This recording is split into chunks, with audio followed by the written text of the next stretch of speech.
Okay, we should be live now. So thank you very much for David for coming in to speak with us today. And of course, Johnny's back. Hey guys. Hello guys, and thanks for having me, and thanks for the invite. Yeah. Oh, mate, our pleasure. So I'm really glad you can make it along, mate. And like I said before, just before we went on air, it must have been 2021, I think, when we last spoke. Okay. In fact, That's I'm going quite to a pull it bit. up now as our interview. Yeah. I'm going to find out on my Chrono Command podcast to see exactly when We that was. we met 2 times because we met for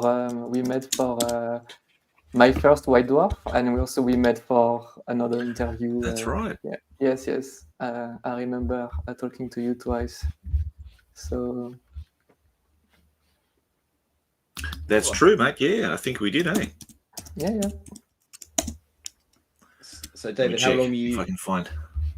David, you don't mind me asking how long you've been in the hobby? I've been in the hobby since I would say beginning of the 90s, or maybe 1994 or something like this. I was quite young because I picked it up through an older brother of one of my friends. So I was not like directly into it. I was just watching him for a bit until I completely switched. But I could see the magazines and everything. Yeah.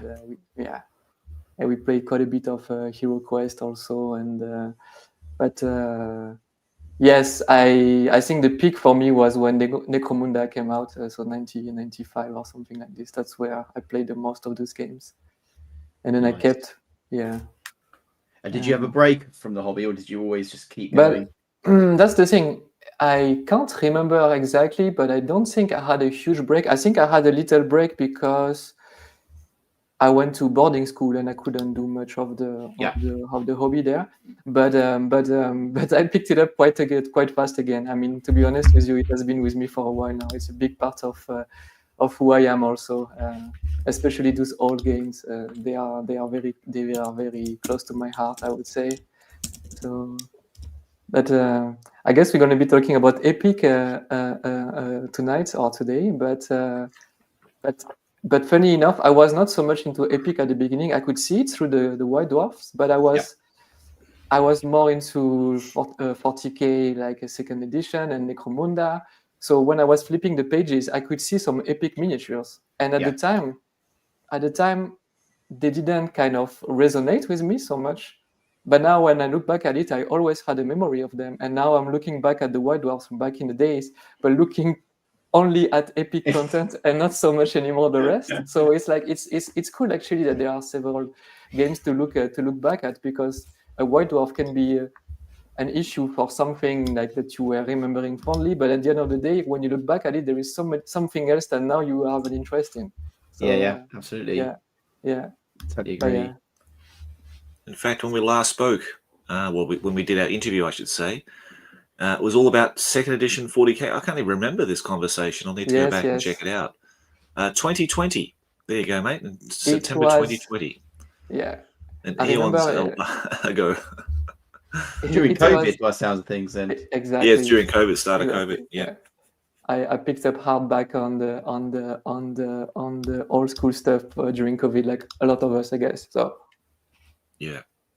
But it was because Dr. the Viking was having this painting challenge for 40K, the very first painting challenge. I failed miserably because I started to paint and I was very excited until it dropped completely. But at least he got me into second edition again. So that was great. Yeah. Absolutely. Yeah. Yeah, the Cowabunga painting challenge. Exactly, this one, yes. That's on again, isn't it? Now. Well, I think someone's taken over it because Doctor the Viking has had to leave it. So, just to give you some kind of context, what that was. Now, I don't know if this is still current, but the Cowabunga 40K challenge, army challenge, I should say, was quite the thing back in the day. When I think we had the Call of the Crown. This is sort of running. Coinciding it as well, so people could enter their 40K armies. But I don't know how current this is now. And but I don't. It still exists. Some guy was doing it, I think, on our Discord, but I Right. think maybe he's taken over this website as well. But yeah, people who are in the know exactly all about this, so you can go and check it out. It is an actual website, thecowabunga.com/40k second edition army challenge, and you can go through all the entries as well for this, and there are various different themed painting challenges. So, and even got battle reports in there. Even one fantasy battle reports, because I know Cowabunga, Doctor the Viking did a lot of. He did Renaissance, and I think he did 4th edition battle reports as well. So just a whole wealth of great stuff in there. I need to get in touch with him actually to see how he's going, because I haven't heard from him for a long time. So I hope he's doing well. Yeah. He's actually from Denmark. He At the is? time, Yeah. yeah. At the time of the challenge, he came to visit, and we played the game of second edition actually, and also a very great guy. That's nice, mate. That's great. Yeah. So, David, can you remember what article in the White Dwarf that got you onto the Epic? There must have been one particular article that made you just go, right, yeah, I want to play that now. Yes, it was the Ordinatus from the Mechanicum. I don't know if you remember that. They were like those giant vehicles. Right. And as a kid, well, even now, I was very crazy about like the bigger the vehicles or the tracks or the amount of wheels in the vehicle, the cooler it was. And this was definitely one of the model I was really looking at. And in fact, I just bought them again. I mean, I never had them, but I bought them recently. I painted one not so long ago. I actually played with it yesterday, and it was very brutal. This model, it's like Most the things rules... in Epic are pretty brutal, to be fair, though, aren't they? No, but this thing was like, first of all, to understand the rules exactly, it was very unclear, because you're using this flamer template. And for me, I use the flamer template by just putting the, like the narrow edge towards the base of the figure, and then the larger. But then, if I read the rules carefully, you don't even have to have the template that touches the model. It's like, as long as you have line of sight of something, you can just use the template wherever you want, which is insane. Yeah. So and the rule is that especially this model is that it's kind of a sound wave thing, or like so it can I think you hit on 2+, and then whatever is underneath the template is hit on 2+, and then everybody has a save of 5+, depending on no matter which save you had before. It's like now it's just a 5+ save. If you had better, then that's worse, and if you didn't have a save, then you can just cover your ears, and then if not, you die. And so it's extremely powerful. Also, you can use it on buildings, and if the buildings fail the save, then everything in the building collapses. So, brilliant! It was very, very, very interesting. So that should be there then, David. This one here, that's your painting. Yeah, this one. Yes. It's lovely. Automatus model. Yeah. I had to put it on the base. I don't know what to think about it so much about the base, but because I didn't want the metal, because it's a big chunk of metal, this thing. Yeah. And to have the tracks just, in the display cabinet. Yeah. It looks nice on the base, though. It doesn't look wrong. But thanks. I think it also doesn't look so bad, but I wouldn't do it maybe on smaller tanks or like vehicles. But sometimes it just works better. But yeah, it does looks lovely. David, I was just going to say, what version of the rules do you guys play? Do you do the Net Epic, or do you keep to the original? No, we play second edition, and we play with the book I have in French, because yesterday we played in French. It's the book from Titan Legends, but I'm pretty sure it's the same rules. Like, I didn't see so much difference. Yeah. So have you ever? Sorry, David. No, go ahead. I was going to say, have you tried the Net Epic version of the rules? I have not tried it.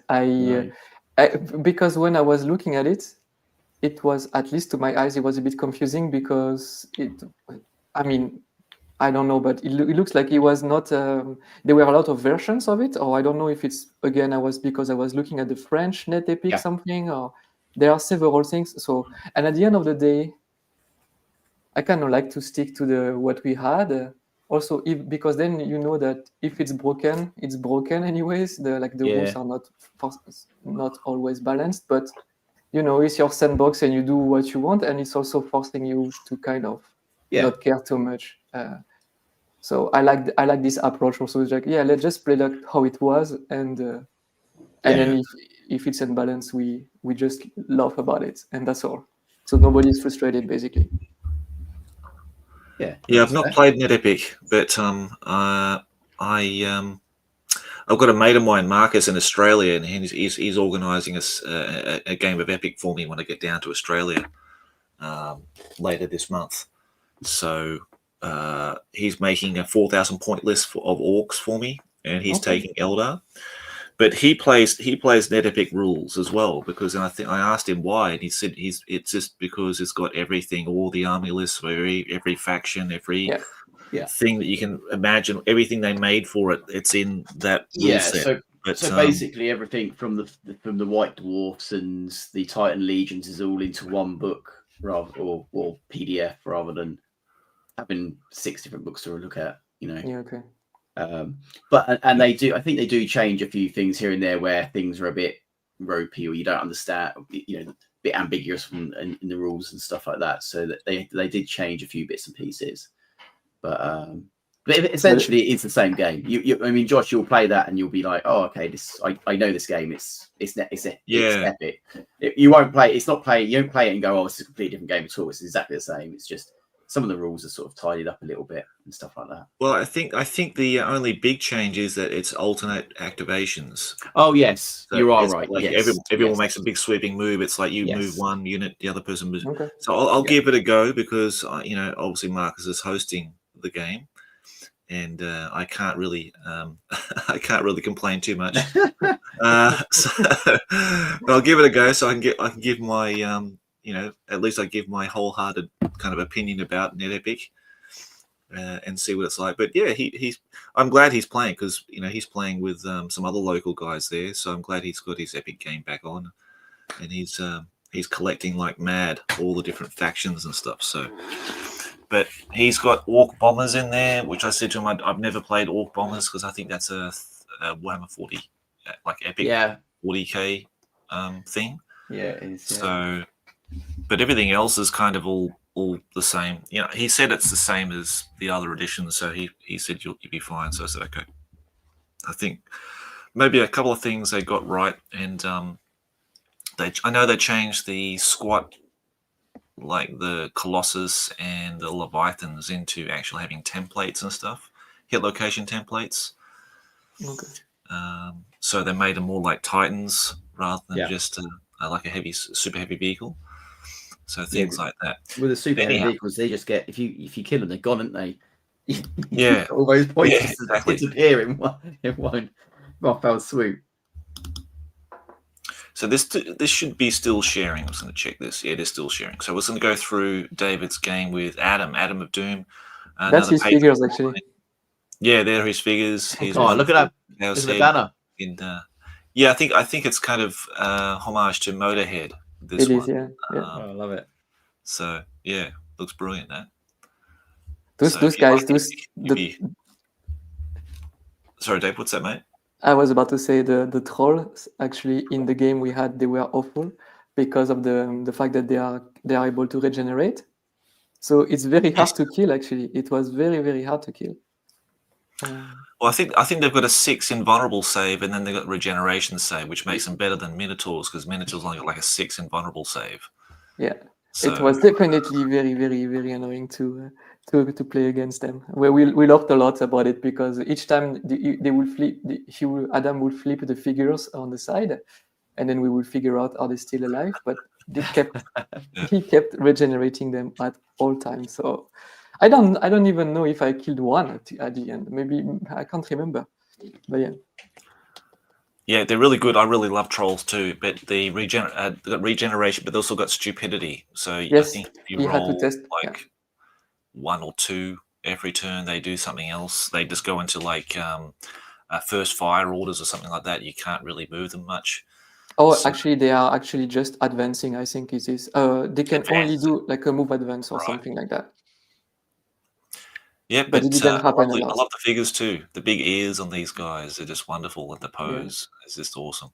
Yeah. So, but And the, Adam's a really talented illustrator too, because he's sent me some other stuff with the little illustrations he'd made, like little cartoon drawings, and yeah, he's a really really talented guy. Beautiful banners he's made, and he's a good painter too. definitely. And this is his Mortarion also. This one was also awful to play against. It's and if you see on the base, I don't know if you see on the base, there is a little Yeah, orc Mad Boy. Ah. Yeah. for the scale. There's a Mad Boy with a smiley face logo on the back of his shirt, Yeah. which I think is cool. And also Mortarion has a rule about basically it's pointing at you, and I can't remember exactly what. Die. Yes, exactly. You're dead on the 4+. Next one, die, and like it just keeps going to chain effect. I haven't used him yet. He's one of my favorite models of all time, He's cool. Yeah, he's a cool model. and I can't wait to use him. Yeah, God, I just can't wait to play Epic again. I haven't played it all year. It's a disgrace. As I say, I haven't seen much from you, Josh, on the Yeah, side of things. we just haven't got around to it, mate. So it's been a real shame. But this is one of the Slanesh. It's like a medium Titan or Epic Knights or something, aren't they? Yes, it's I can't remember Subjugator. I think it is. It's this one. He had two for the game, and I managed to kill one. I think with some Imperial robots, like out of everything. Oh, really? So I think so. You will excuse because I'm mixing now the two games that I had, but I think so, or at least I killed one somehow, and I was very happy because it's quite of a impressive model, even though he's smaller than the other Titans. But I shot him on the head straight, and then I did a 5, and then it exploded. So it was great. Oh wow, Yeah. nice one. Good Actually, work, robots. Yes, yeah. But those robots, they were a pain to. I don't know if I do it right, but you have to program them before to play them. Yeah. But the program I was putting was just like I can't remember, like shoot. Yeah, exactly. Like every kind of situation, shoots. Yeah. And if not, capture. I think. But it's funny that this model is showing on the screen because Adam inspired me quite a bit with his Slanesh figures, and right now I'm actually I don't know if you're gonna see it on the camera, but I'm building those guys right now. Actually, I have brilliant. all the Slanesh Knights Cool. and the Titan. So yeah, awesome. That's gonna be the next project. Yeah, that often happens when you play games and see people and see their miniatures. Yeah. You get inspired to do something similar. Yeah. There's Adam's Flamers of Tzinch and Pink Horrors and the Towers of Tzinch with his classic Games Workshop tape measure.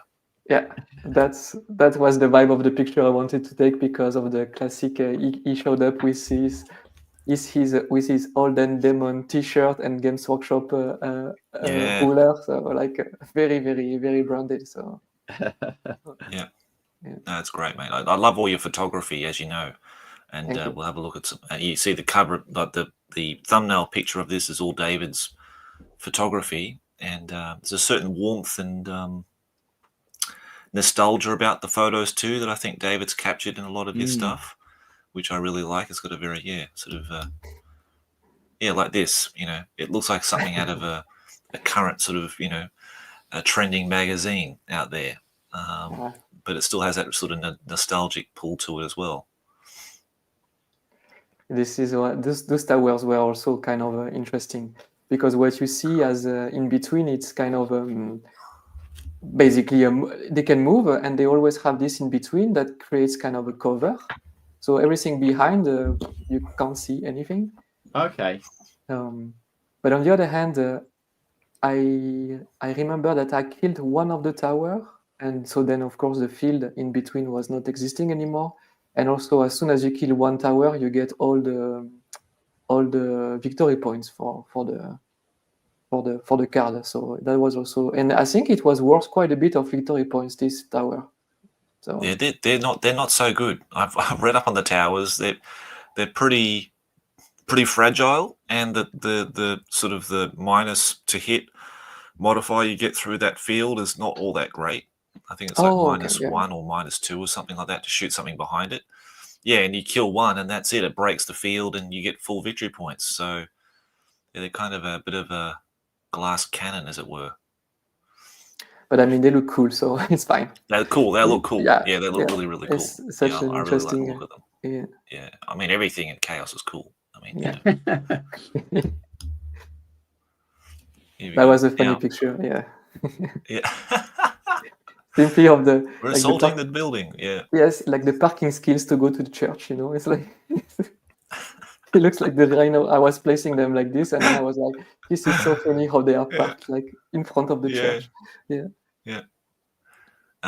Now we've got to talk about some of those. You made some banners for your epic vehicles and for the Titan as well. We need to talk about maybe having access to that file if you're willing to relinquish that to the public, No David. Because I'm problem. certainly after those. We're now I've seen you're doing it, and we're going to talk more about banners and technology and how they're coming together to make life easier for a lot of us hobbyists. But the banners you made are brilliant, mate. Absolutely awesome. But thank you. And I for the I mean, we're going to see it a bit later, but there is one banner for the Titan. I didn't do it myself. I just found it on Reddit. I was just typing. Oh, really? Yes, and I will send you the link actually. And then a guy completely redraw it. I can't give his name because I can't remember. I can't give him credit, but at least I'm going to repost it. Yeah. Well, there you go. I was talking you up, mate. It's not even you. It's someone else. Yeah. This one was not mine. Yes. Yeah. So I take the compliments anyways. I found it online. Yeah, of course. Take those. I mean, yeah. Yeah. I notice a Man of War sail, like one of the sail mast type things on the back of this banner here on Adam's troll unit of his champion. So that's correct. That's nice thinking. Yep. I'm a bit sad if I can notice things like that. Really.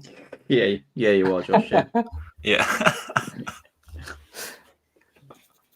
Here is the Crown Command headquarters in Epic Land in the I love that. war-torn Worlds of 140,000 universe. Yeah. You're getting everywhere, Josh. I am, mate. Even on the Epic games. That's where Gork broadcasts are done every week in this particular building. David, please tell me that building got completely destroyed. We're stuck you on the base level there, Mork's talk. Yeah, Johnny, you're on the base level, so you got to work your way up, mate. Once you learn how to pour those beers properly, you'll be fine. You'll be working your way up into higher management. I need some teaching, mate. And these are awesome too. These Adam's Land Raiders. They are so great. They are just. They're really cool, aren't they? Yeah. So did he just sculpt the eye on with like a bit of green stuff or something? Exactly. Yes, he did it with the green stuff, and he has 3 of them on the picture. You only see 2. But so basically, there is one like looking right and one left, and then in the middle. So it looks like a kind of an animation. It's quite amazing. That's so cool. Yeah. That's very great, clever. Yeah, it's a great idea. Here we go. Oh yeah, that was the last. I was trying to save the day with holding on to these objectives, but of course I couldn't go closer than just putting my Land Raiders so close, and then the trolls just came and charged me like this. So it was a funny last man stand, and I'm sorry, I can't remember exactly what was the outcome of this combat, but probably got them at the end. He got this objective at the end. Nice. Good on your trolls. Yeah, they were the players of the game. Seriously, okay. These guys and Mortarion, they were like awful. That's awesome. Love it. Love to see it. There you go. There's your gorgeous table, mate, and it's How wide is that table? Is it about 3 foot or something? Is it? Well, I will tell you in centimeters if it's okay. Yeah. Oh, okay. Yeah. So it's 180 long, and it's not so deep actually, because you can see the mat is actually 120 by 180, but then my dinner table is not as large. So what we have to do when we deploy is to be exactly at the edge of the table in order to respect. I think it's 80 centimeters that you have to be in between the two factions, meaning that well, I have 2 cats, so if there is a cat who is trying to play with the mat, scratching, then everything is on the floor. Yeah. So we have to. Well, that's the next investment, mate. Getting some MDF boards and that's all you need really, just to put on top of the table, and that's it. You've got your table sorted. Your mat and everything. So that's a good option actually, yes, because then I can keep this table. But we are talking at home about changing the dinner table anyway, so probably I'm gonna get away with a bigger table. So right. Hopefully that's gaming in mind. But that's the thing.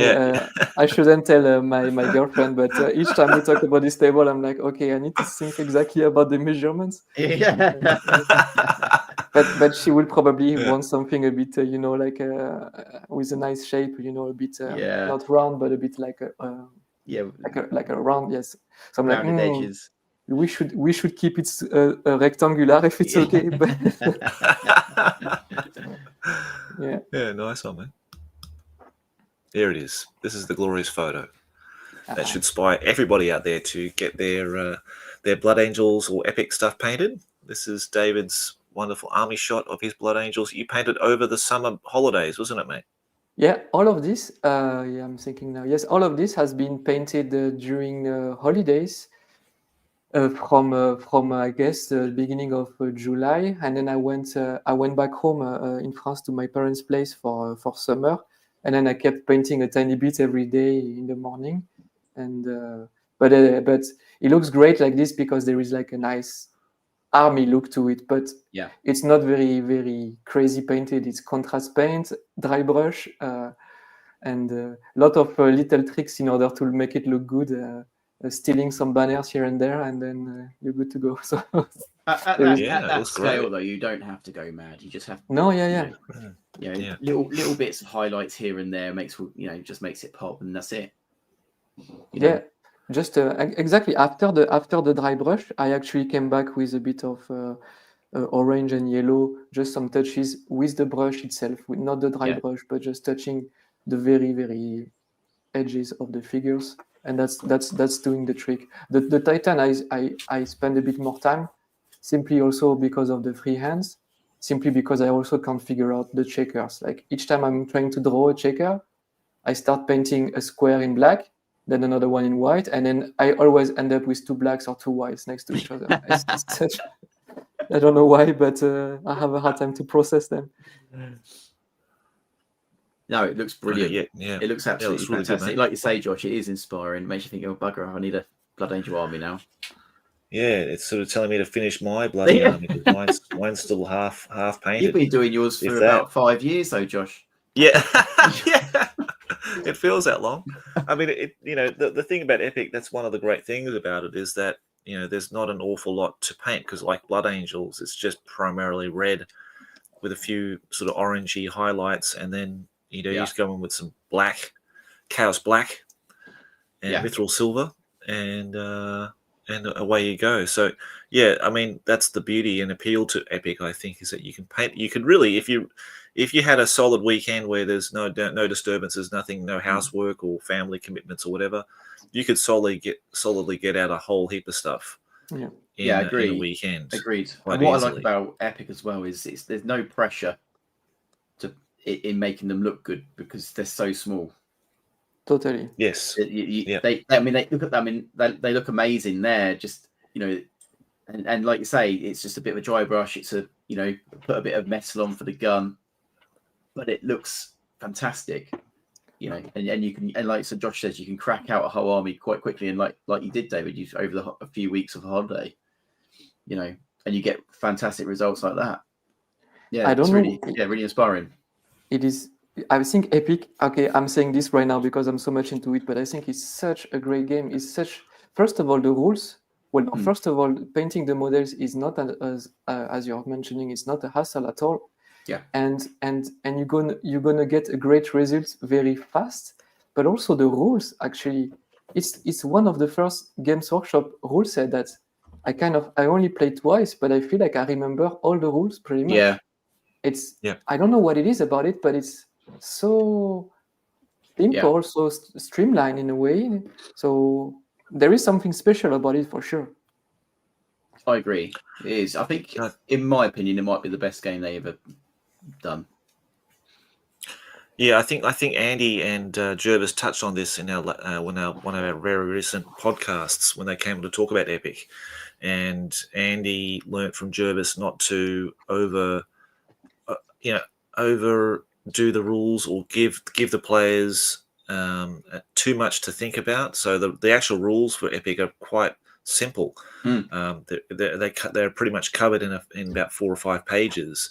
Yeah. It's just that each individual unit has maybe one of the special rules, and not in every case, but some do. Like transports, obviously have a special rule; they can transport troops, and they have different movement characteristics and like range characteristics. Yeah, and each of the different types of troops, from tactical, assault, devastator, scout, and veterans, they have all different kinds of profiles.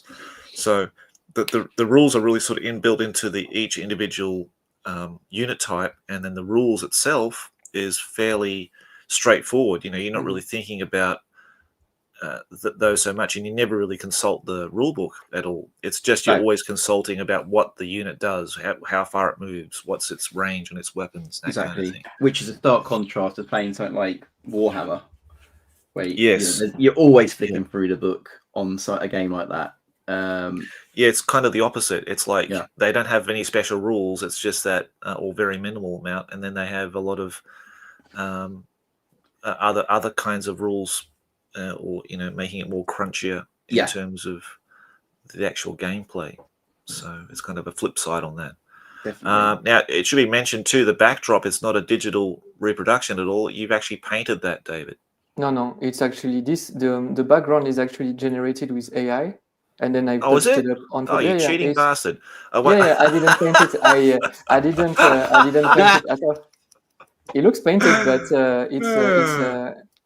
I put it on the Photoshop afterwards. I just generated it and then I touched it up. So it's not. I was about to talk you up, saying how wonderful, what an incredible artist you were, and everything like that. And that's AI. Let me get my head round what you just said there, David. So the back there is an AI image. Yeah. And have you superimposed it into the photo that you've got, or did you print it out and then take the photo? So I took the picture without the sky behind. It's my house, basically. It's my. So I generated the picture, like the fire forest, and then in Photoshop I put the two images together, and then how to say in English, you cut out what you don't need on the picture, and then you're left with the background behind. So that's so clever. So I've never even thought of doing that. It's not painted. Don't even start, Johnny. Don't start, man. I'm not good. I'm not good enough. I'll send it down to the basement then. If you're in the Chrono Command headquarters, if you do that from level 1 down in the basement, you'll be demoted. Fine. I'll stick to struggling painting my backdrops. Just to glaze and praise David. He's such a talented guy. He could easily paint something like that. I would have had the time. I would have loved to try. Yes, but that is true. Yeah. Or ask. I have a good friend of mine who is also a painter and does like this kind of exactly of art. Right. But just because I wanted to do it fast and fire and forget a bit, I was like, okay, what tool do I have in my around me right now? And I was trying that. I actually tried for one of the first time to generate a picture like this. So and now I have a background to use on my pictures. Yeah, it's good. Yeah. Yeah, no, it looks really nice. I think it worked out really well, especially like all those Oh. oranges and against the reds and stuff like that, the greens. And it's good enough to It's really con good. Josh, so you know. Yeah, it conned me big time. Yeah. And he's a professional painter, so Yeah. Okay, now you've got some knights. You got some wonderful knight households here. Yeah, David. that's the so because I got the Titan Legend box set back in France. I inside there is so many is there. I think there is 6. There is 10 figures, like 10 knights plus the huge Imperator Titan, and those three knights, they are actually an attachment card. So they are like just roaming the 3 of them, and then I also painted a full household. Those ones, they are Lacar. That's the name of their house. what variant is that one? Oh, can you say again? Sorry. What type of knight is that? Is it like a Paladin. That's the Paladin. basics. Like that's the plastic ones that were in Yeah. the box set. Yeah.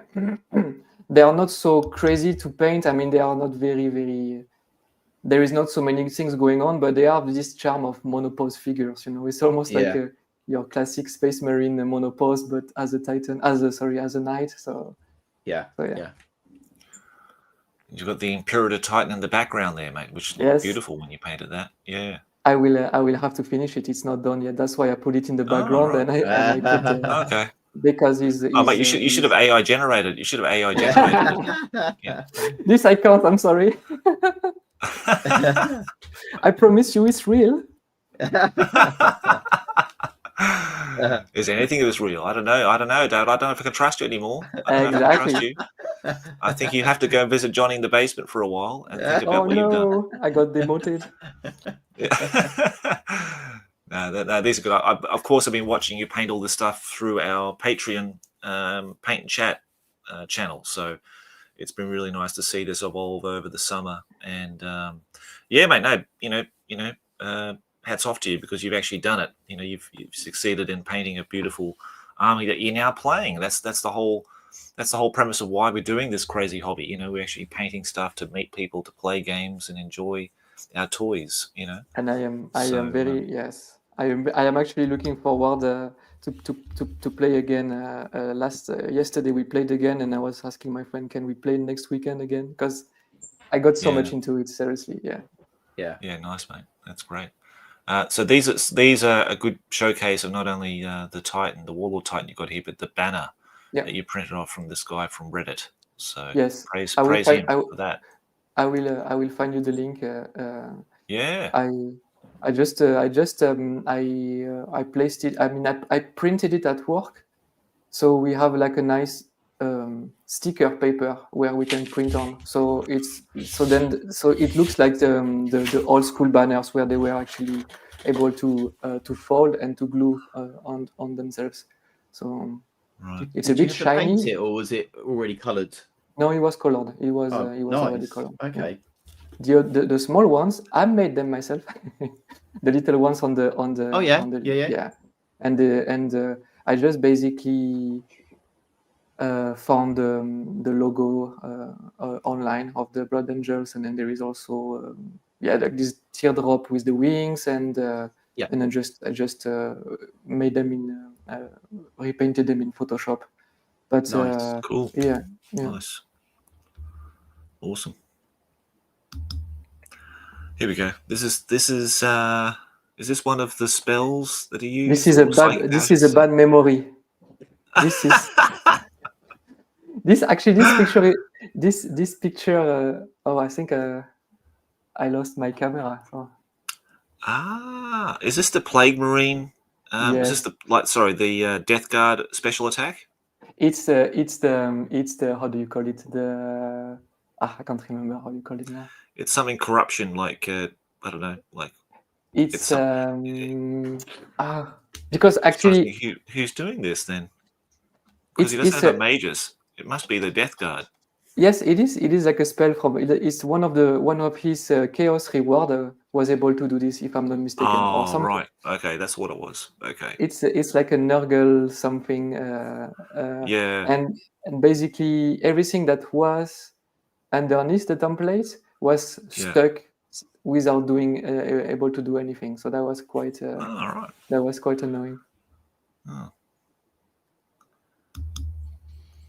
And that's a lovely shot too of very very reminiscent of the White Dwarf article that Rick did about Epic Space Marine when it first came out. You saw the tactical squads or a company of them.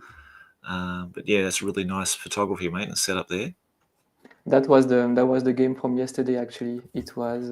Oh right. Oh cool. Yeah, Yeah. that was. I was trying to play the knights for the first time, but then because I was missing some kind of infantry, I also joined this tactical company from the Blood Angels, and then I also added the Ordinatus Mars with it, which was also very very powerful for the game.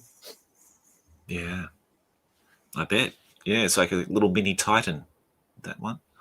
Yeah, and the gun, as I was mentioning, was very very very powerful, and that was the matchup of the day. And that's what's great also with Epic, is that you can actually just put the cards on the table, and you know what you're playing, and your friend knows what you're playing, and it's quite a great system for that also. Yeah, the cards. Oh, three. Yeah, three juggers of corn. He's got their detachments under his Bloodthirster. That's nice. Yeah. Cool. Yeah, I love those Chaos Dreadnoughts. Thanks to my sponsor, wonderful sponsor Scott. I've actually got those plastic, classic Dreadnoughts of Chaos now. So yeah, absolutely love those models. What else have you got there? Has he got Angron? No. Yeah. What's the other demon? He's got Angron, is he? He's got the Primarch. Here it is too. Yes. In the World Eaters. So so we could play the Legion also. So to kind of have a lot of infantry for the chaos also. Yeah. Now that's a pretty small game. Is that 2,000 points? Yes, it was straight 2,000, and it went fast because I think when you play 2,000, you have to reach the 35. That's right. You do. And I went very, very like second turn. He was there, so it was very fast.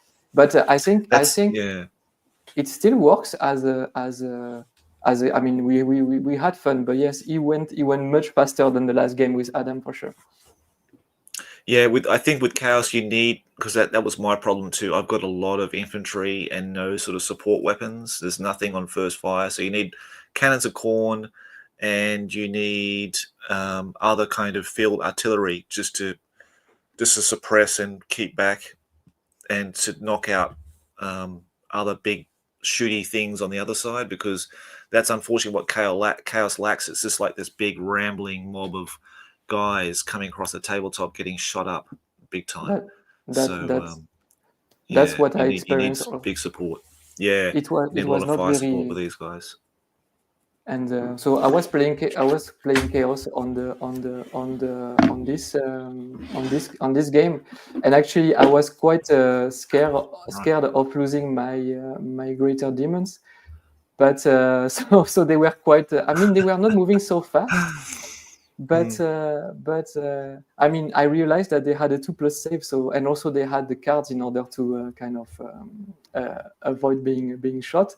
But still, I was a bit too protective. I should have sent them straight away, like against everybody. But they didn't do much, to be honest. They were lacking a bit of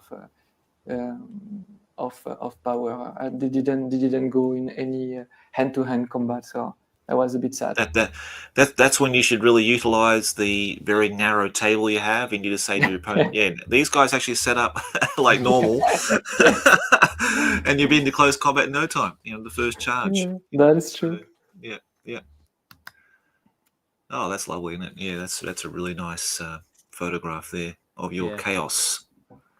And that was the matchup also, so you can see The juggernauts, they were actually quite interesting to play because even though you shoot at them and they die, I mean they are supposed to die, they can still continue to go on close combat. So meaning that you can charge with them, and even if you have somebody in first fire shooting at them, then even if they die, you still continue the combat like nothing happened. So it was quite nice.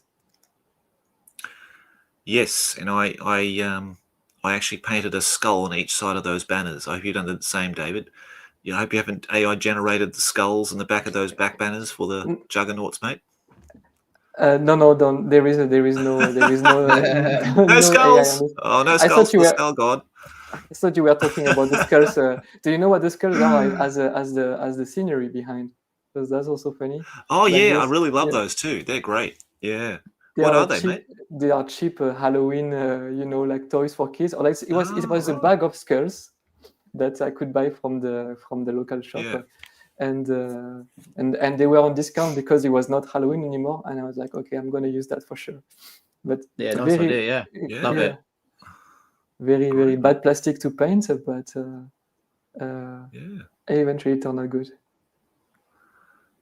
Yeah, it's wonderful because they look like they're huge in comparison to the Yeah. miniatures, but they're only little tiny little things, So really nice, mate. No, wonderful. I think that's the last picture of our slideshow today. So we hope to see some more images of your games and stuff like that that you've been playing with your friends.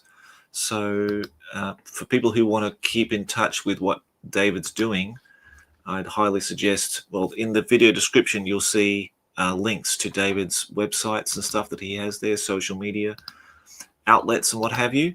But you can always check out his Instagram. So he has got a lot of large collation of. See, there you go. You can see the progress of from start to finish on a lot of his models here. Do you want to talk a little bit about your Instagram there, David? Yes. I'm trying to keep it quite tidy, and I have some modern stuff also. I play some other games, but it's this is from Stargrave. They are painted as M-Tron characters, like Lego figures from back in the days. But I painted them quite retro. It's a fun game, Stargrave, but I never. I mean, I read the rules, but I've never played. But I would really like to play because it has a bit of Necromunda vibe also, and it's basically a gang that you create, like a crew, and then you can go through some adventures. It's quite nice. Cool. Okay. If you- What's all this made here? What's all this stuff here? This is Kings of War. So this is an alternative to Warhammer. But this is a nice take on it because it's actually simplified, or at least it's basically you buy a box and you have like your company in the box, and the composition of the army is already set, meaning that you don't have to do any kind of army building. So for new people, if I want to introduce like some of my friends who are not into this, or they can just pick up the army and it's all kind of balanced, or at least it looks like, and you can just have a fun game. And also it's worth noting that the figures, they are normally you place them all together, even though it's like a rank and flank game. You place all your infantry on the same base, so you don't have to paint 10,000 models. You can basically spread them a bit around, and that's quite nice also. Yeah, it promotes like creating dioramas and stuff like that, doesn't it? Yeah, it's a good game. I like Kings of War. It's very simple, at least for me. It's also one of the game. This one I played a bit of it, and it's quite. This version of the game is very, very, very approachable. Oh, I like this. Oh yeah, this is also one of the Golden figure. Demon.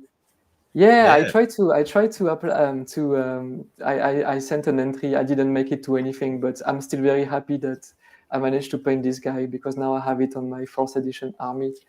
It's a chaos sorcerer, and when I saw this figure on the White Dwarfs back in the days, also I was like, this is such a great figure. it's amazing. The sculpt is amazing. I really dig this sculpt. So, Yeah, that's awesome miniature, actually. yeah. Yeah, wonderful stuff, mate. That's awesome. Great. Some more images here of it.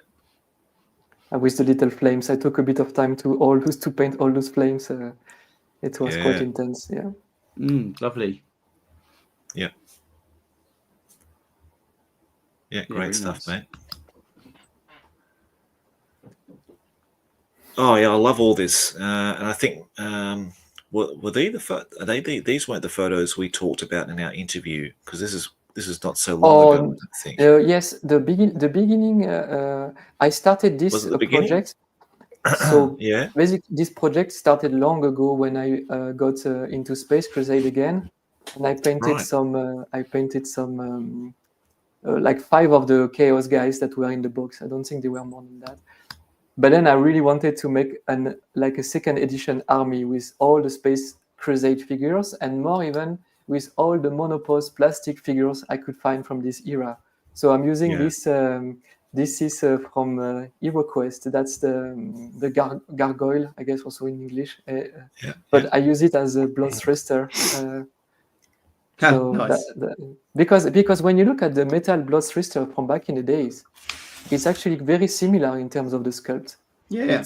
So this is a little modification of something that could be like a champion of chaos, or like a aspiring champion or something like this. I just love.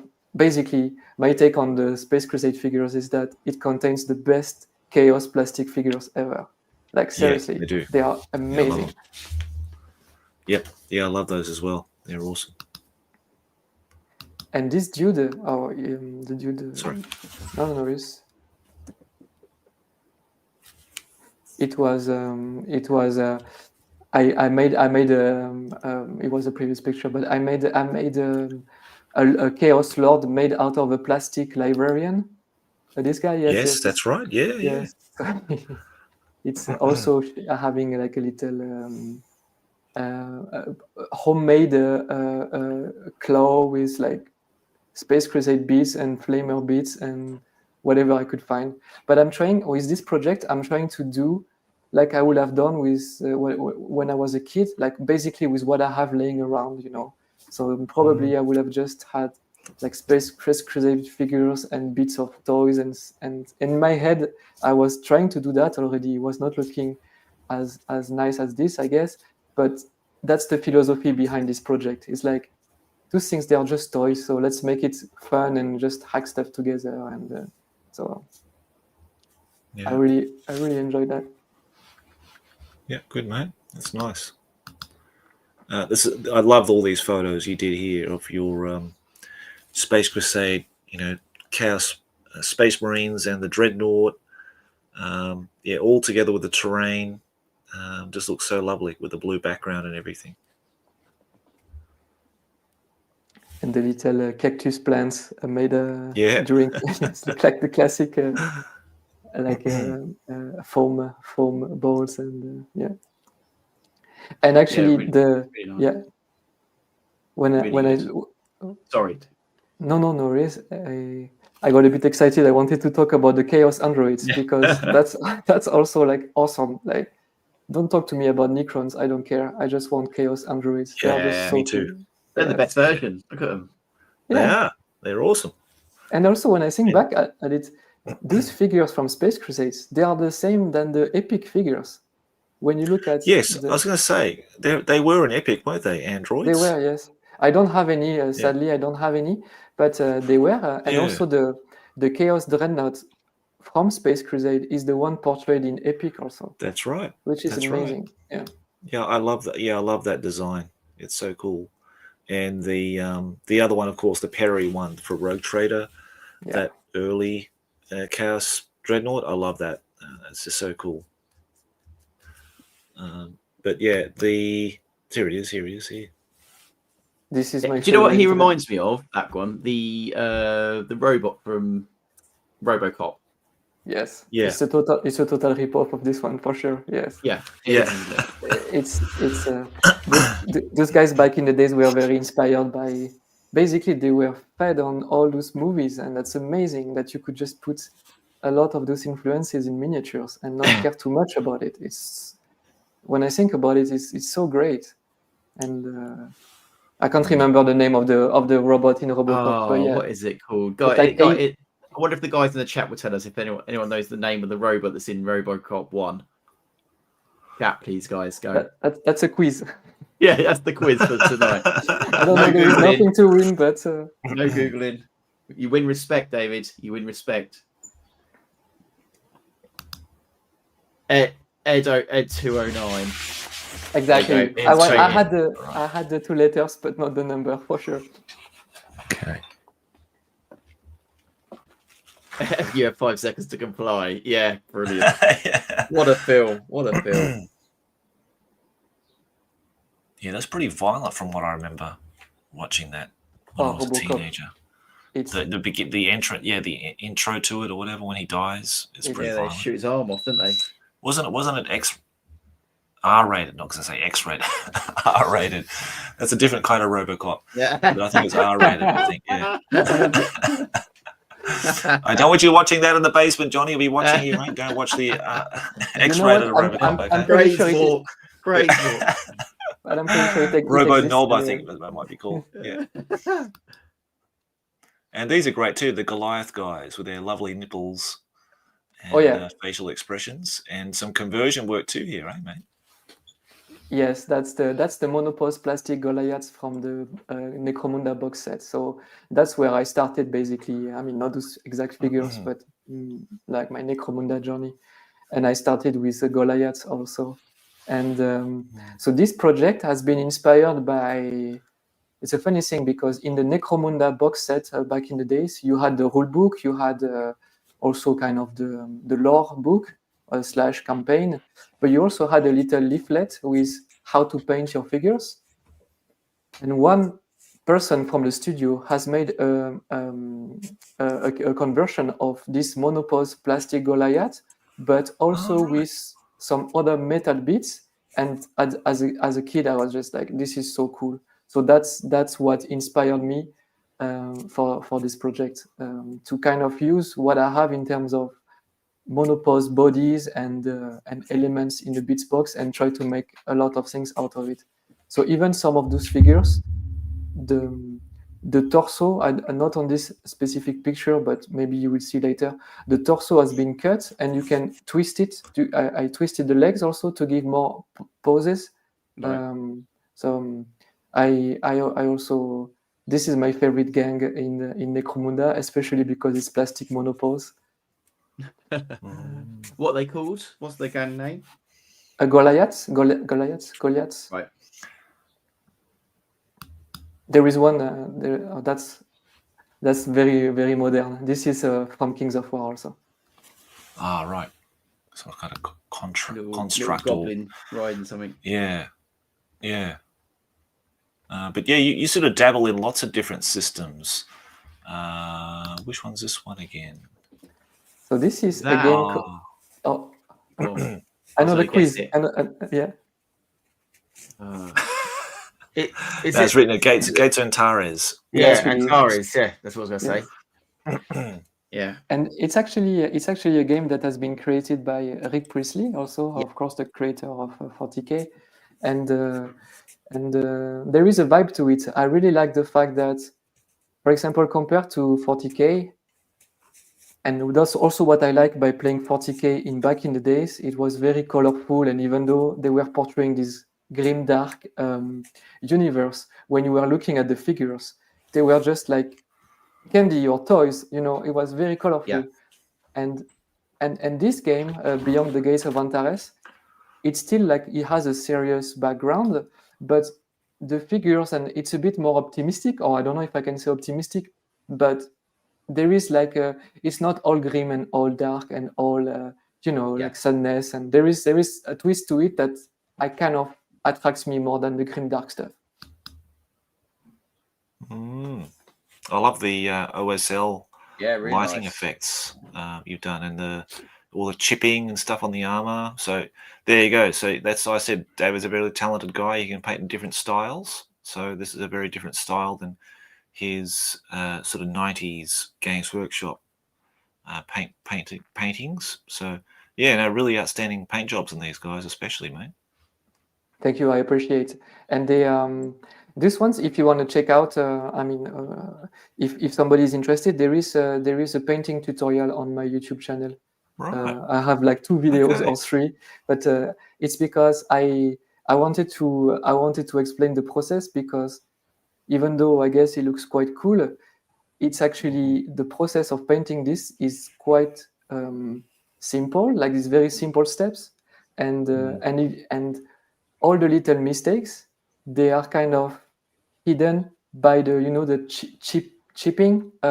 So if I go too much black on the meta on the white, then I'm gonna just put a bit of chipping with the sponge, and it's gonna make up for it. So that was also my idea behind this video, was to kind of try to explain that you can make something simple that still looks cool. Yeah, that's good, mate. It's a good little hobby hack, that one, isn't it? Yeah. Okay, now we'll have to go down here. We've got so much things to go through. That's what I like to have about you on, David. You've got so many models to talk about here, and this one is a particular conversion you made out of a Reaver Titan. It is. Oh, like that. This is this story is. So I have a good colleague of mine. Just to shout his name is Morten, and one day he brought me a bag full of his figures that he had back when he was a child, and he just dropped like a shopping bag like this, like he doesn't care. And me, I'm like, but are you serious? And then I'm starting to dig in the bag, and there were a lot of epic figures. Most of my epic figures, they are from this guy, just like right. kind donations. And he had a River Titan, but it was not complete, and some stuff were broken. So I didn't have enough weapon, and I was like, that's a shame, because the River Titan is quite cool of a design, and I really like the fact that it's very, very his form factor is very square, is very low. I really like it's very brutal. And at the time, I was painting some Slanesh for my Chaos, and I was having a Warhammer figure in my bits box that was Slanesh Rider, Beast Rider. So she's a demonette with the 2 claws, and then she was riding this beast of Slanesh, and I hacked the body of the beast to make a tail and to make the neck and the face of the Titan, and then I used the claws of the demonette to make the hands. So I could make something out of bits that were a bit sparse and not going together very well, because I was missing some parts. So I was very happy about that. Yeah, it's really nice. It looks really good, mate. Yeah. Ooh, oh, that's actually yeah. That's it. Yeah, these are the guys. That's it. Yeah. Pretty much. That's funny. The steeds of Slanesh. Yeah. Yeah, great, mate. Yeah, I love the photography. Like I said before, you sort of fall in love with David's miniatures through the lens of his camera, because he's got what kind of camera are you using here, mate? You're using a really nice camera, I take it, yeah? It's the one that just gave up on me right now. Though that's why I have my all web. It's a Fiji. It's actually my girlfriend's camera. It's a very great camera because it has a good lens to make close-ups. So what you see on the picture that looks nice is the fact that so it's a digital camera, but it what looks nice on those pictures is that there is a blurry background and a blurry foreground. So when you take it puts the emphasis on the fact that the miniature is very small. So I really love this camera, even though right now it doesn't work anymore. But good Christmas as well. Yeah, mate. Bloody hell. That was good work, Santa. Exactly. I wish that I would have received all of this in the same time, but it was just more like a picture to celebrate Epic. So all the gifts that were real gifts back under the Christmas tree, and then I try to take all the boxes that were like relevant to Epic and the books, and just to put them together as a nice. I do that sometimes on my Instagram. I do some more like a kind of lifestyle pictures also to break out the nerdiness a bit. So Yeah. Yeah. That's awesome. I love that shot. That's great. There's so much to like on this Instagram of yours, mate. Here we go. It's a nice photo of collage of stuff you did for 2024. That's the wrap up. Yes, every end of Yeah. the year I do this little montage. I mean, I'm not. It's something going on Instagram, and I actually like it because, first of all, it puts a face behind the work, also, which is quite, in my opinion, important. But also to see the amount of stuff you have painted, and you can select your favorite pictures. But I really like to do that as a little tradition. And you're such a nice looking, handsome looking guy, David. You shouldn't be in this hobby, mate. Oh. You're far too good looking for this hobby. Well, I appreciate You're too normal looking. You look more scruffier. You could have a long beard and lots of warts and stuff on your face, and Just like Josh. Yeah, exactly. But you got a bit of Gorka Morka in here, and someone asked me about that yesterday, and I've added it to our Discord channel. So now you've got a Gorka Morka channel cool. in the tabletop section, so people want to get their Gorka Morka on and start painting miniatures or whatever. You've got a nice little outlet for there now on our Discord. That's a good thing, because Gorka Morka was actually, even though he was very, I mean, back in the days, I didn't feel like he was living for a while. Now, when I look back at the figures and the trucks and everything, it's actually, my Instagram is broken here. I can see something to fix, but yeah, it's a great figure for Gorka Morka. Especially the vehicles are quite nice. Yeah. Oh, my lovely Beastmen. I never go to war without Beastmen, and that's one of the cool things about Epic, because you're playing the Rogue Trader era. Yeah. You've got Beastmen in your armies and your legions, which is awesome. I've never played them in a game this once yet. I will have to try. So far, I was trying to put as much things. So I know I've never played them, the Beastmen. And yeah, they're good. They're good, like meat shields, just to suppress. Yeah, to soak up all the firepower, basically. But there you go. There's the great duo, like father and son, the Bloodthirster and Angron. This is very funny because one of them is flying or is a skimmer, and the other one is not. Yeah, and I'm like, what's the that's difference? right. Yeah, that really it's a head scratching moment when you see that, and they've got wings and they can't fly. Yeah, they don't get any movement. That's what if they gave him like an extra bit of movement, then I would have thought, okay, that's a good move. That was a good design choice, but they didn't. So they're very slow for flyers. Yes. But yeah, like I said, I love all these kind of sort of warm, fuzzy photos that look like being taken out of a 1970s catalog or something. You know what I mean? Like they've got that kind of nostalgic filter to it.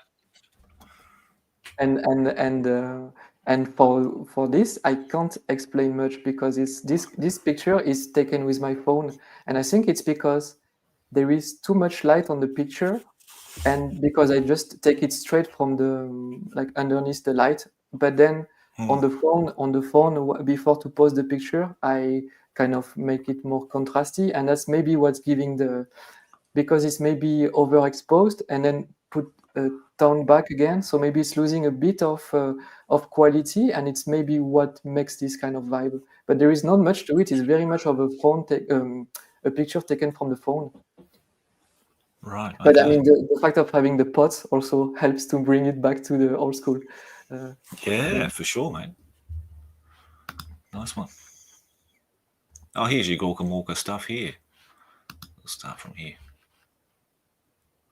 That's as I was telling you, like those trucks are very very cool to paint and to build. They are very simple, but they look great.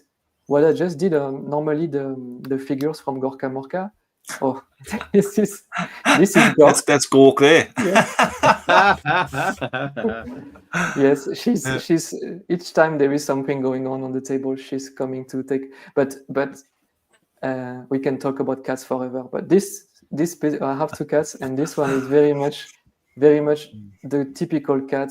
So she will jump on the table full of figures, but she will never break anything or step, or I don't know how she does it, but so I don't really mind her on the studio. But the other one, I would be very scared.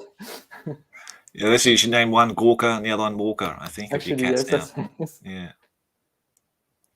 But no, they look cool. Very rustic. And looking paint jobs here. Yeah.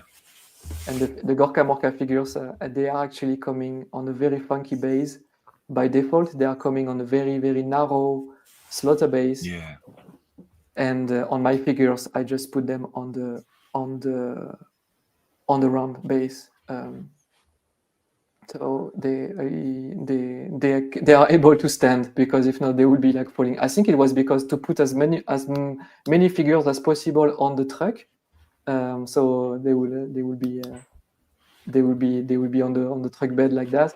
But it doesn't look so great on the figure, and also it's very, very unstable. Yeah. Yeah, I noticed those. I saw that. I never played Gorka Morka or seen the miniatures, but I did notice they had that really small round. Oh, right. Okay. It's really so small little base. So and they're strange miniatures too. They're weird. They look weird. They don't look like orcs. No. I don't know what it is. I just can't put my finger on it, but obviously the design at the time, it looks like it was in between. Yeah, it's a big transition. Third and second, doesn't it? So the heads are small. They brought out the new orcs in third, which looked terrible, and they sort of look like they're sort of transitioning over into them. Yeah. So, yeah, it's an interesting time. But I know the guys at Bring and Battle, Richard and Jason, play Gorka Morka. They've done a series of videos now on their campaign.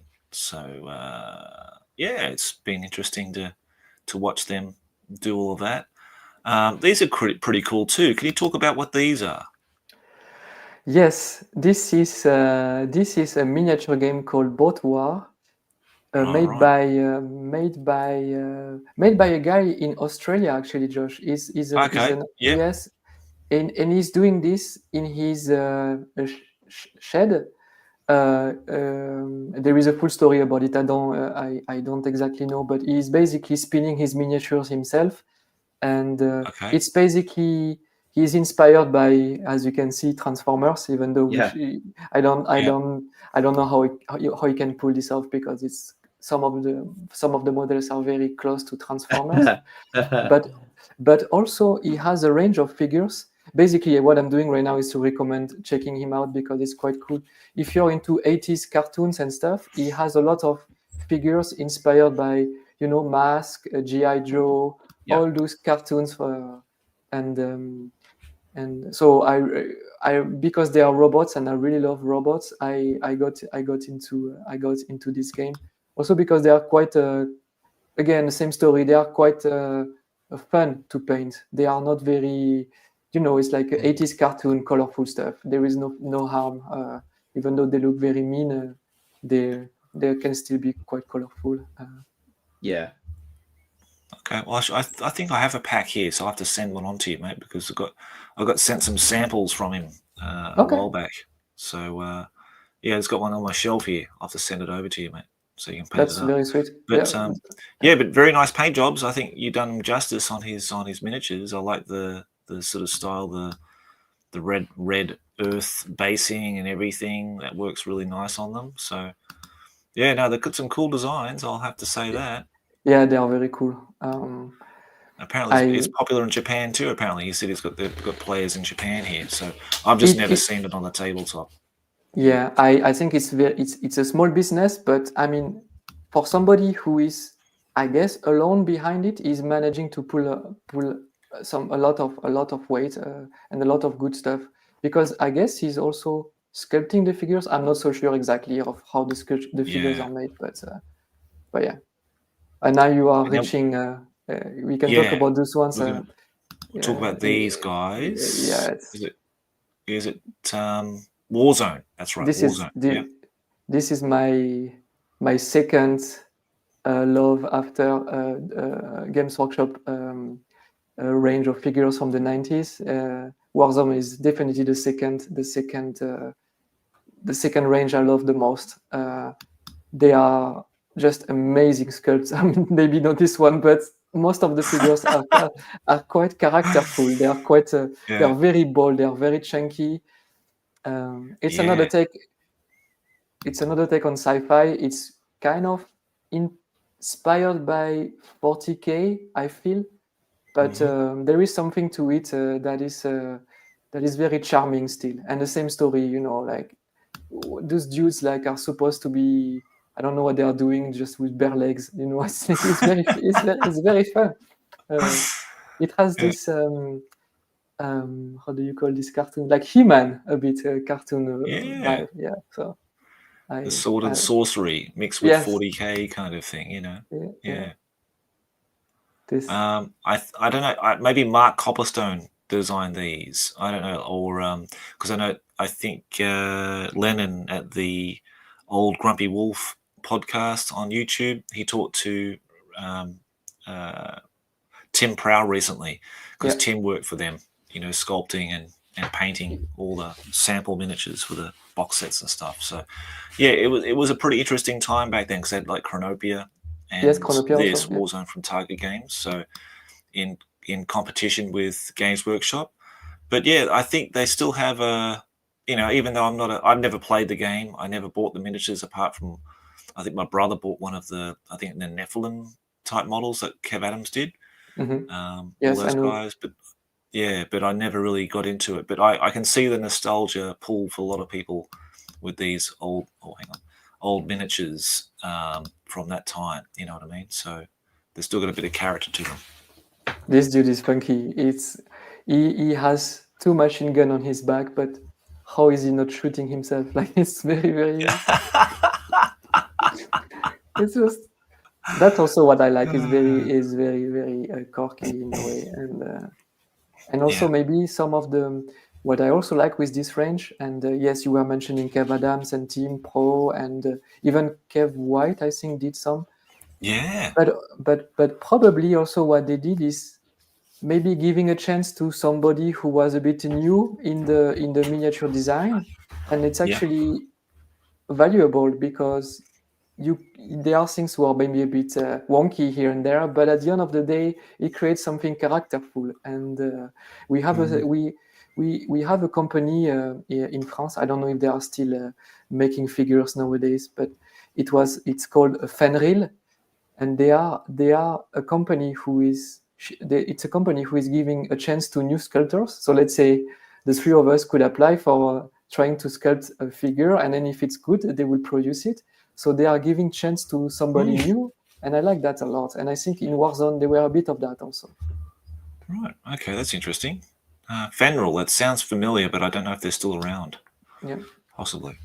Now we're going to go back into, looks like these are sort of miniatures you're working on for various Warhammer armies. This is for your Chaos. That's for the old world. So when they rebooted, right. I painted those guys. So I based the figures on the bigger stand, because now they are on bigger bases, and I did a bit of cheating, because, for example, because I didn't have any goblins to have like a big unit, I was doing also just some bases that had let's say mushrooms or like a barricade. So it looks also like it's a bit Kings of War in the idea, because you can make diorama, as you were mentioning. But and it helped me to kind of have more figures in my army. But again, those ones are not very crazy in terms of painting. That's a lot of contrast paints, those ones. This one was a bit more elaborate. This one was a bit more. I painted it a bit more carefully. Yeah, I like the nice little triangle-shaped markings on the side of his sword scabbard or something like that he's got there. It's like a looks cool. Yeah, nice bit of freehand. This looks nice, this unit. And that's also very much a contrast paint for the skin and pretty much everything actually. What I did my metallics, I made them a bit nicer. I mean, I took more time to paint the metallics. That's what I wanted to say, and that's what's kind of attracting the eyes. Also, is this shiny metal, and then you forget a bit to look too close in the details, and also because there is so many of those. It's a bit like the epic approach, you know, like when you paint those regiments, you can you can make up for a lot of little mistakes. Or that's what I like when I approach a unit like this. It's like, okay, what's going to be impactful to look at, and what's going to be forgotten because it's probably black anyways in the color scheme. This one I took a bit more time to paint it. This is also one of my favorite sculpts in terms of 5th edition Warhammer. It's from Brian Nelson. It's a shaman, an orc shaman, and the pose, everything, the composition of the figure is just amazing. It's just very, very, very great. Mm-hmm. Yeah, it's nice. Yeah, that was the chariot that came in the box. I didn't have it, but I bought it again. That came in the 6th edition starter box for Warhammer, and it was orcs against empires, if I'm not mistaken. Mm-hmm. And it was quite great figures. I mean, in the box set to have like a chariot like this that was very modular, or plus all those orcs on foot. It was a great deal for the time, I think. Yeah, it was. Yeah. Yeah. And those archers, they were also in the box actually, and they are very monopose. There is 2 or 3 poses, and then you swap the heads to make kind of variations.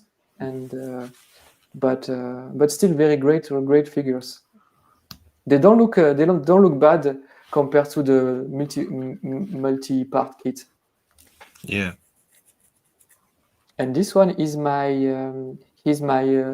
orc general. And what I did with this one, I don't know if we're going to see it a bit later, but is magnetized, meaning that I can take the torso out and put it on spare legs. So I have like just a base with spare legs in my display cabinet, so I can place the torso, so it can be on foot also, or it can be mounted. Oh, all right. Okay. We'll have a look and see if we can see him. Yeah, Here. that's him. Yeah. Yeah, nice. That's a great idea. Yeah. Oh, he looks good. And this one, I think, I can't remember. This one is a bit more classic. I can't remember. I think he's coming from the starter set also, if I'm not mistaken. Yeah. No, it's a nice cracking paint job. That one's very vibrant. So very good. Thank you. Okay, I think these are sort of pre-battlefield photographs of your miniatures there. So very nice. Okay. Here's more of your Warzone stuff, mate. So we'll go have a look at these. These are very nice, actually. I quite like a lot of this. And again, I think it's got you got some early confrontation stuff in here. We talked about confrontation. Yeah. You work for them for a little bit, but let's have a look at these guys. So this idea was to every day for December to make a picture like as an advent calendar. So I was taking a figure out of the display cabinet, and I was just taking a picture in front of the Christmas tree with the Danish flag, very Danish. Yeah, lovely. I don't know, they put flag everywhere in here. If I would do this in France, I would be like, who is this guy? Yeah. But this is a sculpt from Kev White, if I'm not mistaken. Oh, really? I wouldn't bet on it, but I think he did some of the more standard marines and things like this. I'm not so sure, but I can see some of the details could be, but I don't want to. I'm not exactly sure. But they are from the. It's called a blood beret in Warzone. It's in Warzone. What's funny is that the factions are belonging to some kind of countries. So you have like the Japanese or like the Asian inspired faction, as well as this one is more like Bauhaus, so I guess more like Germanic, I guess. They are like the no, but sorry, that's Cybertronics. I'm making a mistake here. This is just, you can see how they came up with this design. I think somebody found a Kinder egg somewhere, and then he started to dress it up like with booty, because it really looks like that. And that's actually what also I really, really like about this range. You can sometimes, maybe it's not a Kinder egg, but you can see that they have been taking items from here and there and do things. Yeah, it's very Rogue Trader in a way. Yeah. Yeah, talking about Kev White, I mean, he's such a talented guy. I mean, his illustrations were just unbelievable. Look at the Rogue Trader Orc books, and I think he did one for like Titan Legions, not Titan Legions, sorry, Adeptus Titanicus. And that's the same guy classic. who was. Okay, Yeah. I didn't know. And so that's the Throne of Power, the Dwarf Throne of Power. I always assumed it was Mike McVeigh who painted it, and Kev said no, that was me in one of the Old Hammer forums years ago. Oh, okay. He's just like one of those all-rounders. You know, he's an illustrator, painter, figure sculptor. He can do everything, and to a very, very, very high standard. So yeah, just a shout out to Kev. He's an absolute legend. Same blood beret, so you can see why they are having these bright red berets and this camo. I'm wondering why to have a red hat like this if you're in the jungle. I don't know. Yeah. And that's a Kev Adams figure.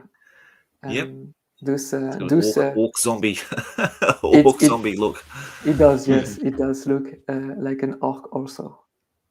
But the pose also is so great because it's a very planar figure. Everything is on the same plane, so the gun is exactly at the same level as the body, and there is such a charm to that. It's so flat. It's so great.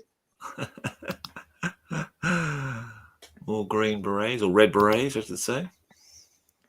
That's some Cybertronics.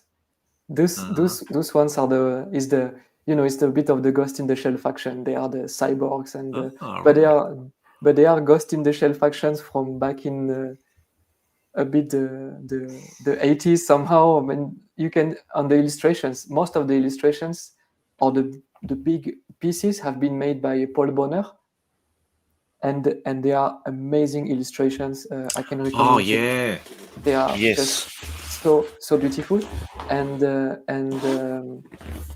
you can see that a lot of inspiration that he got to draw those figures. They are very much inspirations from our world, and there is big charm to that. That's Gaia again behind. She's stealing the. It's Walker, Walker or Gorka. Yeah. But yeah, I've got the Art of Paul Bonner book, which I bought years ago with my sister. Actually, she's got a copy as well. But it's got a lot of those illustrations, the beautiful paintings of Paul for Warzone, which I hadn't really seen before, but they're just incredible. Another talented, very, very talented guy. Yeah, this is the Japanese faction, isn't it? Yes, there is a lot of inspiration from Japanese warrior. I am aware that there is something going on with the fact of having this dot on the bandana here. Nowadays, it's quite controversial. I don't know exactly the story, but there is something to it that back in the days they didn't care at all about. But that's okay. You're talking to someone who lives in Japan. I'm all for it. It's okay. I don't know what it represents, but it looks good. But I've got to find. I found funny the handles for those katanas are so thick. It's funny. Yeah. It's really funny. You know, typical sort of 90s design. That's another zombie. Kev zombies. All berets. Okay, let me just click out of that. I want to get to the good stuff here. Yeah, if you want, if you don't mind, we can. Good stuff, but We can Yeah, go we'll to just the go straight down to the confrontation. yeah, and then I will go if it's okay for you guys because it's getting late for me. We're just about to wrap up, mate. Sorry, I'm just going to wrap up very, very soon. I'm just going to give some critique to Johnny's beer, cracking open and drinking in a moment at the end. But I just want to go through these because these are really Yeah. nice, beautiful paint jobs, mate. I've got to say. Thank you very much. This is some confrontation figures, and it's a range that was created by an ex-Games Workshop employees, Jean B, a French guy who created his miniature company, and this is some of the very, very first confrontation figures, Yeah. and that's the ones that are the closest to my heart because when this came out basically in France, it was very revolutionary because when you're used to consider Games Workshop as the best figures, and then you see, for example, this archer, like it's amazing in terms of dynamism, in terms of the sculpt. There is a lot to it, so it was it was very big at the time. Also this dude, I don't know, it had such an eye for art direction, Jean B, because you couldn't tell so much the inspiration. It was maybe, yes, fantasy, but there were a lot of things going on, and I guess that's why I really love those figures. And the pose, like, look at this pose. Like, did you see a Warhammer figure from back in this time doing this pose? Maybe somebody knows that there is maybe one, but I mean, for me, that was very new at the time to have something this dynamic and still monopose. This guy just like, come on. Sada, wasn't it? Yeah, cool. Yeah, they were just ahead of their time, I think. And I mean, this is like first generation sculpting, and then when you get to the second generation of it, it just blows your mind how good these guys were. And just I have a bit of a controversial take about this, but I agree that they were very great. The second version, I mean, but for some reason I preferred, and I guess it's very, for example, this figure. Right. Yeah. It's such a chunk of metal, and it's such again like a very flat figures because this is all monopose. There is nothing to glue on this apart from the base. So you can see what they were trying to pull off by having this kind of flat design. But for me, that makes all the charm to it. And then when they came to kind of more multi-part metal figures, I think that they lost me a bit because it was very fiddly to put together. Yeah, they were. They were. Yeah, you're right. I do agree with you. That's why I think I like Tin Abor the most because they were really super chunky and less fiddly. I know once you get to Allahan and Griffins, I mean, they were just minute details and very easy to break. The legs were extremely crazy. Skinny. Yeah, exactly. I know what you mean. That's one criticism I'd have to lay against them is that they made their models too fine and very easy and very soft metals, so they would break and snap the ankles. When you would put them on the base, they will snap. It was very frustrating. So that's more my homage to more the confrontation figures that I really, really did. And just on here, I was going to show this because this is glorious. The best Chaos Knights ever to be made were made for Battle Masters. Yeah, such a great. I like that. I don't like it. There you go. It's such. Thank you. It's also like Battle Masters. It's such a great box set full of. You could play Fourth Edition with a Chaos army that had. Yeah. If you would take the how is it called, like the white book that came with the army list in 4th edition, you had the Chaos Thugs, like that they were in Battle Masters. I can't remember what else, but I made myself the reflection. I was like, but this is so great. Like, it's just like chaos in the box, and you have so many stuff. It's such a great box. Yeah, talking about that, I pulled mine down off the shelf yesterday because I want to take out all the miniatures out and start putting them together and eventually prime them and paint them probably next year. But I want to get all the miniatures out and put them on a shelf somewhere. So I am looking forward to getting stuck into my Battle Master set at some point because I do want to get it to the channel and actually play with the campaign with maybe Justin will do that with me at some point. But Yeah, great models. Absolutely love them. But anyhow, we haven't got all the time in the world. I'm sorry. So let's stop sharing this now, and people can go and check out again the links below in the video description. You go and check those out. But one thing I will do before we go, and I think David can help me here, we are going to critique a certain person, a Mork man. That's Johnny Watson. So thank Mork, it's Friday. So you can go and check out his latest video. It's kind of in homage to Thank Gork. Thank Gork. It's Friday on my channel. But let's critique the. Cheers. Thank Mork, it's Friday. You got to do it at the same time as you're cracking it open, mate. That's right. Okay, so I've got to say thank Mork. Yeah. Right. Okay. You thank Gork for it and crack open the beer and pour it at the same time. You're doing a bit too slow. Right, noted. And a bigger swig of the beer. be more alcoholic. yeah, exactly. Drink like Aussies do, mate. That's what you got to do. That's how you got to do it. Noted. But please go and check that out from Johnny's channel. Thank Walk It's Friday. Really great video, and even do some painting in there, mate. Even do a bit of painting. Yeah, I know. God, what we're doing. you look half cut there already. Yeah. So that was only one sip, but yeah, that was a really good video. I hope you keep doing those. I do like those hobby, and it's one thing I do like. And I know that Tom's here from Dwarven Mustache and a few other guys. I do really like those hobby update videos. I find them very, very interesting to watch. Yeah, I like them. Yeah. And like I said, a lot of videos out there got a lot of bells and whistles, high production values. I kind of like the more what's on your hobby desk, very real kind of videos. And I really appreciate those, that people make those. Yeah. You have some good stuff on your desk. Yeah. I like seeing what's on people's desks and what stuff they've got on there. I find that really interesting. Yeah. So I've got way too much on my desk, David. Way too much. I'm drowning in it, actually, is what I'm doing. But yeah, I agree with you, Josh. It's those little update ones. I love watching your update videos, and a lot of the guys who do them. That's the stuff I watch when I'm watching YouTube. It's not. I don't really watch the big production YouTube channels. They kind of bore me a little bit because they all do the same thing. Whereas I want to see what you guys are doing for your hobby and follow along, and see the progress. That's the fun thing. That's what I like. And taking a piss out of you as well. That also helps. Yeah, exactly. I know. You took great delight in doing that. I noticed that.